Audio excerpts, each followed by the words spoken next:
Hi every one, welcome to good reviews channel. நாம் இன்னைக்கு வேதா என்கிற ஆக்ஷன் த்ரில்லர் படத்தோட ரிவ்யூ தான் பார்க்க போகிறோம். இந்த படத்தோட கதை என்னன்னா, படத்தோட ஹீரோனி ஒரு பாக்ஸர் ஆகணும்னு ஆசைப்படுறாங்க. இவங்க ஒரு தாழ்த்தப்பட்ட ஜாதிக்காரங்கன்னு சொல்லி ஹீரோனியை பாக்ஸர் கோச்சிங்க்கு சேர்க்க மறுக்கிறாரு. படத்தோட ஹீரோ ஒரு வழியா எதிர்ப்புகளை மீறி ஹீரோனிக்கு பாக்ஸிங் கற்றுக் கொடுக்குறாரு. ஹீரோனியோட ஊர்ல உள்ள மினிஸ்டர் ஒரு ஜாதி வெறி பிடிச்சவனா இருக்காரு. ஹீரோனியோட அண்ணன் உயர் ஜாதி பொண்ணை லவ் பண்றாரு. இந்த விஷயம் அந்த மினிஸ்டருக்கு தெரிய வருது. இதனால ஹீரோனியோட அண்ணனை மினிஸ்டர் போட்டு தள்ளிடுறாரு.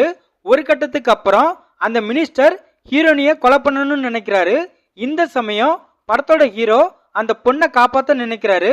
கடைசியா ஹீரோ அந்த பொண்ணை காப்பாத்தினாரா இல்லையா, ஹீரோவோட பிளாஷ்பேக் ஸ்டோரி என்ன, இதுதான் இந்த படத்தோட கதை. நிகில் அத்வானி இந்த படத்தை டைரக்ட் பண்ணியிருக்காரு. ஜான் ஆப்ரகாம், தமனா, அபிஷேக் பானர்ஜி இன்னும் பலர் இந்த படத்தில் நடிச்சிருக்காங்க. இந்த படத்தோட பிளஸ், படத்தோட ஹீரோ ஜான் ஆப்ரகாம் சட்டில்டான நடிப்பு மூலமா ஒரு நீட்டான பெர்ஃபார்மன்ஸை வெளிப்படுத்தியிருக்காரு. படத்தோட ஹீரோனியும் அட்டாசமா நடிச்சிருக்காங்க. எப்படியாவது பாக்ஸிங் கத்துக்கணும்னு நினைச்சு அவங்க சில விஷயம் பண்ணுவாங்க. அதெல்லாம் அல்டிமேட்டா இருக்கு. உயர் ஜாதிக்காரங்க கிட்ட அதிகாரம் இருந்தா தாழ்த்தப்பட்ட ஜாதிக்காரங்களை எப்படி நடத்துவாங்க அப்படிங்கறத படத்துல ஓரளவு நல்லா காட்டியிருக்காங்க. படத்துல உள்ள சில டைலாக்லாம் நோட்டபிளா இருக்கு. படத்தோட ஃபர்ஸ்ட் ஹாப் ஓரளவு இன்ட்ரெஸ்டிங்காகவும் என்கேஜாகவும் இருக்கு.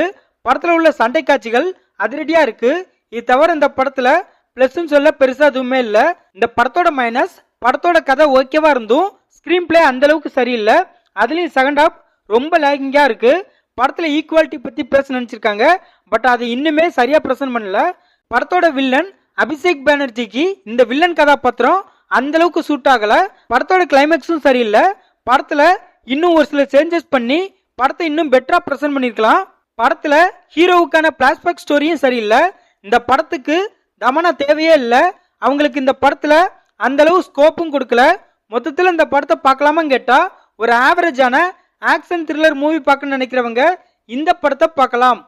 இந்த வீடியோ பிடிச்சிருந்தா லைக் பண்ணுங்க, ஷேர் பண்ணுங்க, சப்ஸ்கிரைப் பண்ணி சப்போர்ட் பண்ணுங்க. Thanks for all.